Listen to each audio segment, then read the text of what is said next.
पौड़ी गढ़वाल में आपदाग्रस्त क्षेत्रों का किया दौरा, आपदा प्रभावित इलाकों का किया स्थलीय निरीक्षण। मुख्यमंत्री ने राहत बचाव कार्यों की प्रगति की समीक्षा। उत्तरकाशी में तीसरे दिन भी रेस्क्यू जारी। आपको बता दें त्रासदी में अब तक कई मार्ग बंद, वायुसेना ने ली रही मदद।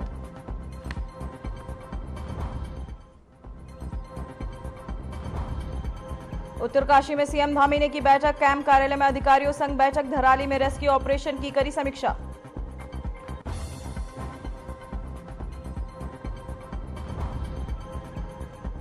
उत्तरकाशी पहुंचे कांग्रेस प्रदेश अध्यक्ष करण महारा, भटवाड़ी में प्रभावितों से की मुलाकात। सेना रेस्क्यू टीम का किया धन्यवाद।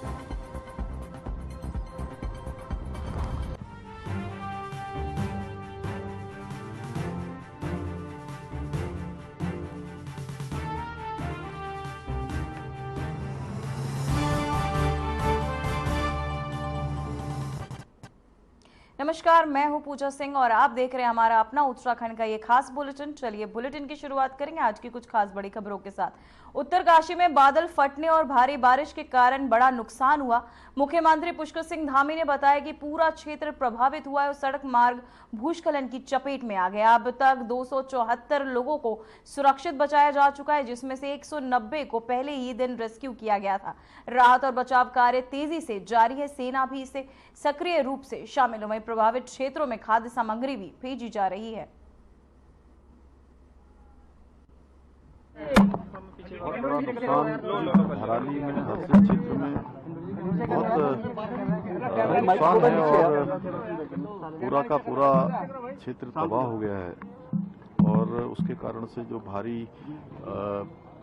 बादल फटे हैं, भारी बारिश हुई है, पूरी तरह से जो हमारे यहाँ की बिजली की लाइनें थी वो पूरी तरह से ध्वस्त हो गई। सड़क मार्ग पूरी तरह से लैंडस्लाइड की चपेट में आ गया है। कई सारे पुल आए हैं। 190 लोगों को उसी दिन तत्काल रेस्क्यू कर लिया गया था। कुछ को हरसिल की तरफ से और कुछ उसकी बाईं तरफ से वो लोग कैंपों में सुरक्षित लाए गए थे। आज प्रातःकाल से ही हेलीकॉप्टर से और चिन्नूक से सभी को निकालने की प्रक्रिया प्रारंभ हुई और अभी तक इस समय 3 बजे तक 274 लोगों को रेस्क्यू किया जा चुका है, देहरादून भी और यहाँ भी। और उसमें सभी प्रांतों के लोग हैं और सबकी एक सूची भी बनी है। उस सूची के अनुसार देश के अनेक अलग अलग राज्यों के लोग हैं, वो सभी सुरक्षित हैं।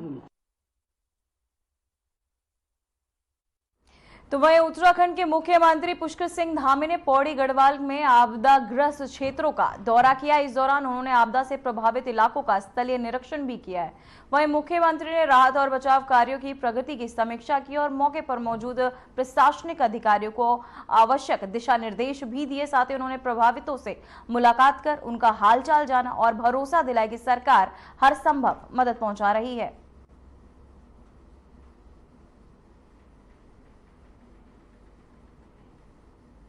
तो वह उत्तराखंड के मुख्यमंत्री पुष्कर सिंह धामी ने एक्स प्लेटफॉर्म पर आपको बताते चले आपदा प्रभावित क्षेत्रों में चल रहे राहत और बचाव कार्य को लेकर अहम जानकारी साझा की है।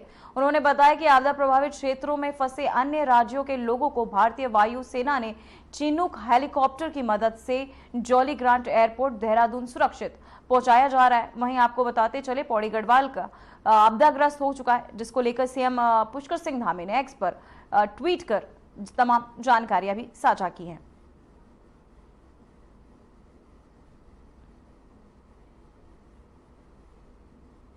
तो वहीं लेफ्टिनेंट जनरल अनिल सेन गुप्ता ने कहा कि धराली पूरी तरह तबाह हो गया। अचानक आई बाढ़ और भूस्खलन ने दक्षिण हर्षिल में आर्मी कैंप भी प्रभावित हुआ है। वहीं बचाव अभियान में 7 जवान और 1 जेसीओ लापता है। लगभग 30-40 मजदूर भी लापता बताए जा रहे हैं। वहीं सेना संपर्क बहाल करने और राहत कार्य में जुटी हुई है। साथ ही स्थानीय निवासियों को पूरा समर्थन देने का आश्वासन भी दिया गया है।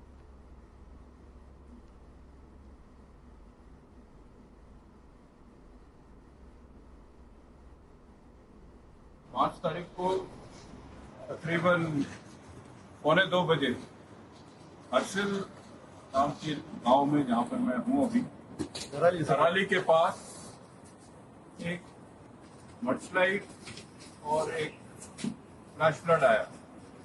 इसके कारण धराली पूरी तरह से नष्ट हो गया। सिविल साथी हैं जो हमारे साथ यहाँ पे रहते हैं, जो बच गए हैं वो अभी मेरे साथ कुछ खड़े हुए हैं, उनके नुमाइंदे। इसके तकरीबन 1.5 घंटे बाद 3:30 बजे आर्मी का जो कैंप है हर्सिल साउथ का, जिसे हम बोलते हैं लोअर कैंप जिसे बोलते हैं, वहां पर एक और मडस्लाइड और फ्लैश फ्लड आया, जिसके कारण हमारे कैंप को भी क्षति पहुंची है और धराली का ये इलाका पूरा कट ऑफ हो गया।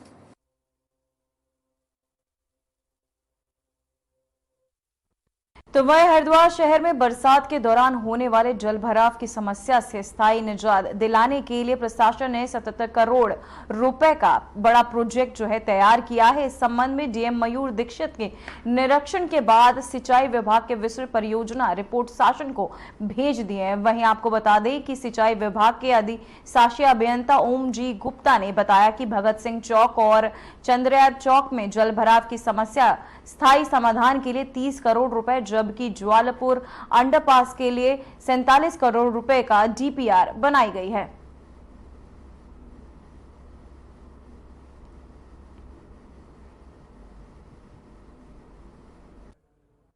देखिए, जिला मुख्यालय में हरिद्वार में जगह जगह जल भराव की जो समस्या रही है, उसके क्रम में सिंचाई विभाग के माध्यम से डिफरेंट प्रोजेक्ट्स हमने तैयार किए हैं। इसमें ज्वालापुर भी है, साथ ही हमारे जो भगत सिंह चौक, चंद्राचार्य चौक का जो जल निकासी है, और भी अन्य क्षेत्रों के ड्रेनेज का प्लान बनाया गया है, जिसकी हमने अभी एक रिव्यू किया है।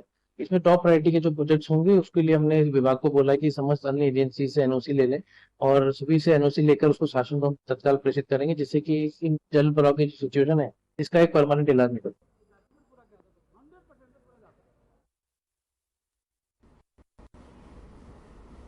तो वहीं उत्तरकाशी में कांग्रेस प्रदेश अध्यक्ष करण महरा ने भटवाड़ी क्षेत्र का दौरा किया और आपदा प्रभावितों से मुलाकात कर उनकी समस्याएं सुनी।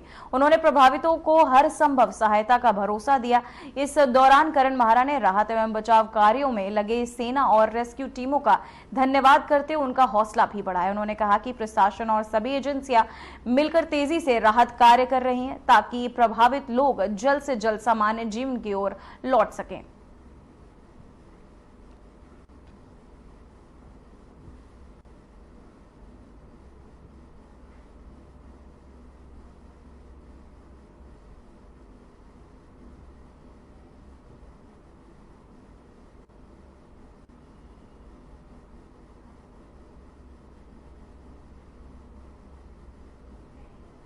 तो वहीं आपको बताते चले भटवाड़ी प्रभावितों से मुलाकात की करण महरा ने। वहीं आपको बताते चले साथ ही लोगों का हालचाल भी जाना। सेना रेस्क्यू टीम का उन्होंने धन्यवाद भी किया। तो वहीं एसडीआरएफ के आईजी अरुण मोहन जोशी गंगोत्री धाम पहुंचे और हाल ही में आई आपदा से प्रभावित क्षेत्रों का जायजा भी लिया। साथ ही उन्होंने आपदा प्रभावित स्थानीय निवासियों को तीर्थ यात्रियों से सीधे संवाद कर उनकी समस्याएं सुनी और हर संभव सहायता का आश्वासन भी दिया। ये दौरा राहत और पुनर्वास कार्यों की निगरानी तथा जमीनी हकीकत को समझने के उद्देश्य से किया गया था।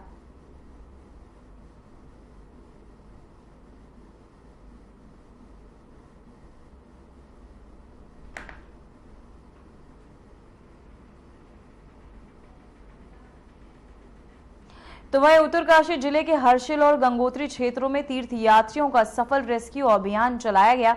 वहीं अब तक कुल 274 लोगों को सुरक्षित निकाला जा चुका है। रेस्क्यू किए गए यात्रियों को हर्षिल में उत्तरकाशी और देहरादून लाने की प्रक्रिया तेजी से जारी है। वहीं इसमें गुजरात के 131, महाराष्ट्र के 123 और मध्य प्रदेश के 21, उत्तर प्रदेश के 12, राजस्थान के 6, दिल्ली के 7 और असम और कर्नाटका के 5-5, वहीं तेलंगाना के 3 और पंजाब के 1 तीर्थयात्री शामिल है। वहीं प्रशासन और राहत टीमें पूरी सक्रियता से कार्य में जुटी हुई हैं।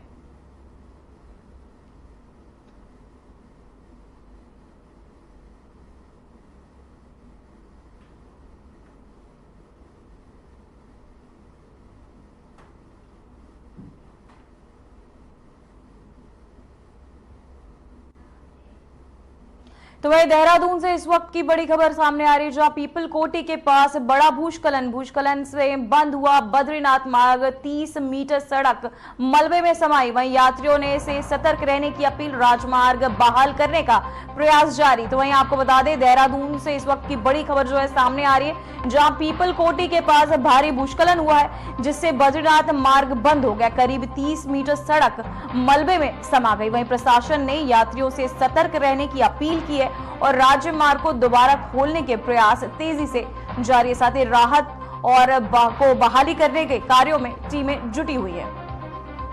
तो वहीं आपको बता दें, 30 मीटर सड़क मलबे में धंसी है। साथ ही यात्रियों से लगातार सरकार, आपको बताते चले, सुरक्षित रहने की अपील करी। वहीं पीपल कोटी के पास ये भूस्खलन। तो वहीं आपको बताते चले, यात्रियों से सतर्क रहने की लगातार सरकार के तहत अपील की जा रही है। उत्तरकाशी के धराली गांव में 5 अगस्त को आई भीषण सैलाब की वजह से तबाही मची हुई है। 2 दिन बीत जाने के बाद भी हालात पूरी तरह सुधर नहीं पाए। भटवारी से टूटा हुआ हाईवे का एक हिस्सा दुरुस्त तो कर लिया गया है, लेकिन धराली तक राहत और सहायता पहुंचाना अब भी चुनौती बना हुआ है। हेलीकॉप्टर के माध्यम से ही रेस्क्यू टीम धराली पहुंच रही है। देखिए इस पर हमारी एक खास रिपोर्ट। उत्तराखंड के उत्तरकाशी जिले में बादल फटने और भयानक बाढ़ ने हर्षिल और आसपास के इलाकों में भारी तबाही मचा दी है। 2 दिन बीत जाने के बाद भी ये क्षेत्र तबाही से उबर नहीं पाया है। भटवारी से टूटा हाईवे का एक हिस्सा दुरुस्त किया गया है, लेकिन धराली तक राहत और मदद पहुंचाने में अभी भी दिक्कतें हैं। छोटे हेलीकॉप्टर से भी रेस्क्यू टीमों को धराली पहुंचाया जा रहा है। इस आपदा में धराली के करीब 150 घर, होटल और 5 मंजिला रिजॉर्ट 40 से 50 फीट मलबे में दब गए। वहीं मुख्यमंत्री पुष्कर सिंह धामी घायल लोगों से मिलने के लिए अस्पताल पहुंचे। उत्तराखंड के मुख्यमंत्री पुष्कर सिंह धामी ने गढ़वाल जिले के आपदा प्रभावित क्षेत्रों से बचाए गए लोगों से व्यक्तिगत रूप से मुलाकात की। उन्होंने पीड़ितों का हालचाल जाना और राहत कार्यों की समीक्षा की। सीएम ने प्रशासन को जल्द से जल्द राहत एवं पुनर्वास सुनिश्चित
से अवरुद्ध हुए मार्ग को भी दोबारा चालू करने का कार्य तेजी से प्रगति पर है। उत्तराखंड के उत्तरकाशी जिले में अचानक आई भारी बाढ़ ने धराली गांव को बुरी तरह प्रभावित किया।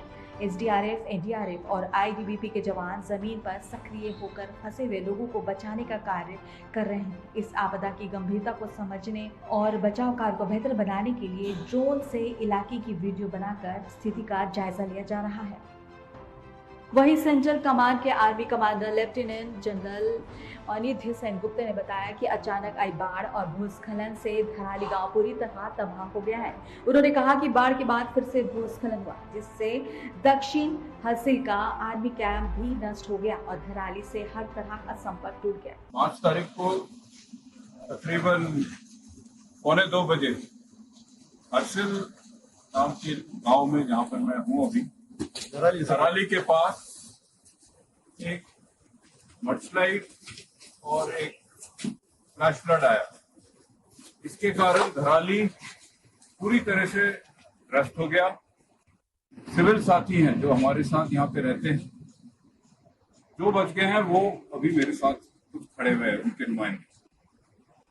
इसके तकरीबन 1.5 घंटे बाद 3:30 बजे आर्मी का जो कैंप है हर्सिल साउथ का, जिसे हम बोलते हैं लोअर कैंप जिसे बोलते हैं, वहां पर एक और मडस्लाइड और फ्लैश फ्लड आया, जिसके कारण हमारे कैंप को भी क्षति पहुंची है और धराली का ये इलाका पूरा कट ऑफ हो गया। इस पहले फ्लैश फ्लड के रेस्क्यू कार्रवाई के लिए हमारे वहां के सीओ साहब कर्नल हर्षवर्धन चौधरी राजरिफ अपने 150 सैनिकों के साथ यहाँ पे तैनात हुए जब ये फ्लैश फ्लड हमारे साउथ कैंप में आया।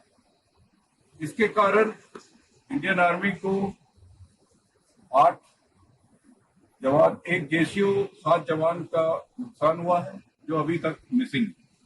हमारी पूरी कोशिश है कि धराली गांव का जो कनेक्टिविटी है वापस जल्दी से जल्दी रिस्टोर हो जाए ताकि हरसिल से यहाँ तक हरकत हो सके। जहां एक और उत्तरकाशी के धराली गांव में आई अचानक बाढ़ और भूस्खलन ने जनजीवन को पूरी तरह अस्त व्यस्त कर दिया, वहीं दूसरी ओर राज्य सरकार, सेना और आपदा प्रबंधन एजेंसियों की टीम राहत और बचाव कार्य में पूरी ताकत से जुटी है। पहाड़ों की विषम परिस्थितियों के बावजूद जवानों का जज्बा और प्रशासन की तत्परता लगातार लोगों को राहत देने में जुटी है। मुख्यमंत्री पुष्कर सिंह धामी की निगरानी में राहत कार्यों को तेजी से आगे बढ़ाया जा रहा है। गंगोत्री राजमार्ग बहाल होने की दिशा में प्रयास जारी है ताकि धराली और आसपास के गांवों तक मदद जल्दी पहुंच सके। Bureau report Aryan TV. तो वहीं उत्तराखंड में मौसम साफ होते ही एयरफोर्स के चिनूक हेलीकॉप्टर ने राहत और बचाव कार्य तेज कर दिया है। बड़ी संख्या में प्रभावित लोगों को रेस्क्यू कर देहरादून लाया गया। साथ ही आपदा प्रभावित क्षेत्रों में राहत सामग्री पहुंचाने के लिए कई मशीनें भी भेजी गई हैं।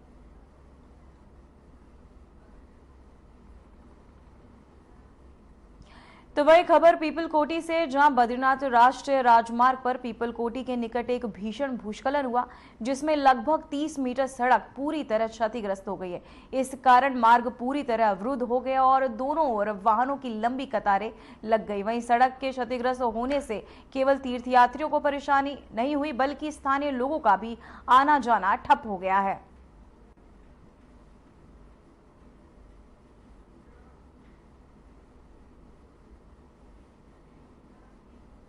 तो वही खबर सामने आ रही है, जो जिला पंचायत आरक्षण सूची जारी। अल्मोड़ा सीट महिलाओं के लिए आरक्षित, बागेश्वर अनुसूचित जाति महिला रिजर्व, वहीं चंपावत, चमोली, नैनीताल सीट आरक्षित, वहीं देहरादून पौड़ी गढ़वाल सीट महिला रिजर्व, उधम सिंह नगर सीट अन्य पिछड़ा वर्ग भी रिजर्व। तो वहीं आपको बता दें, देहरादून में जिला पंचायत की अंतिम आरक्षण सूची जारी कर दी गई है। अल्मोड़ा सीट महिलाओं के लिए आरक्षित रखी गई है, जबकि बागेश्वर सीट अनुसूचित जाति महिला के लिए आरक्षित है। वहीं देहरादून, पौड़ी गढ़वाल, रुद्रप्रयाग और टिहरी गढ़वाल की सीटें महिलाओं के लिए रिजर्व घोषित की गई है। साथ ही उधम सिंह नगर की सीट अन्य पिछड़ा वर्ग के लिए आरक्षित की गई। पिथौरागढ़ की सीट अनुसूचित जाति के लिए रिजर्व है, वहीं जबकि चंपावत, चमोली, नैनीताल, उत्तरकाशी की सीटें अनारक्षित घोषित की गई है। तो वहीं आपको बताते चले, बागेश्वर अनुसूचित जाति महिला रिजर्व है। तो वहीं उत्तराखंड के जिला पंचायत अध्यक्ष चुनाव की तिथि आधिकारिक रूप से घोषित कर दी गई। इस चुनाव के लिए नामांकन प्रक्रिया 11 अगस्त को शुरू होगी। मतदान 11 अगस्त को पूरे जिले में संपन्न होगा और उसी दिन मतगणना की भी जाएगी। वहीं आपको बता दें, चुनाव प्रशासन ने सभी संबंधित पक्षों से समय पर अपना नामांकन करने का और चुनाव प्रक्रिया में सहयोग देने का आग्रह भी किया है। इससे पहले चुनाव की तैयारियां पूरी कर ली गई हैं ताकि मतदान शांतिपूर्ण और निष्पक्ष रूप से संपन्न हो सके।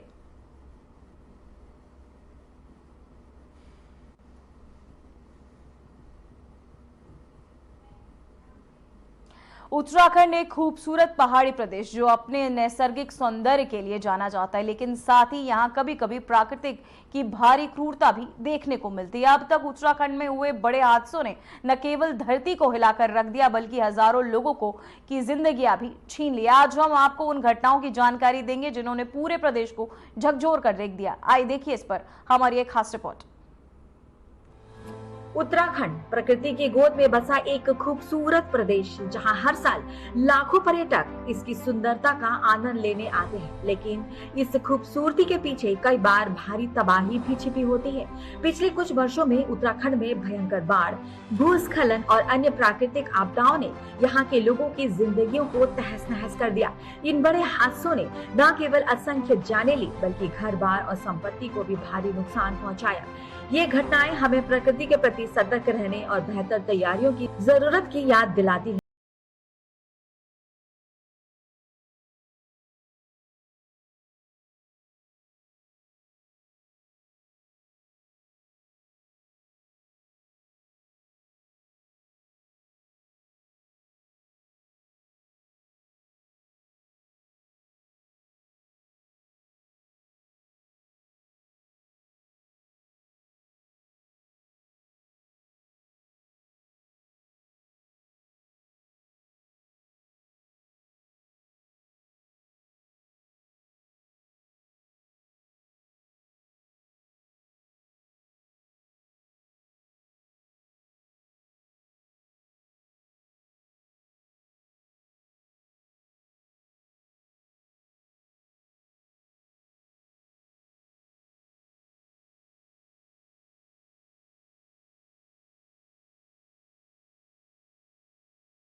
फिलहाल रिपोर्ट्स में बस इतना ही। मुझे दीजिए इजाजत। नमस्कार।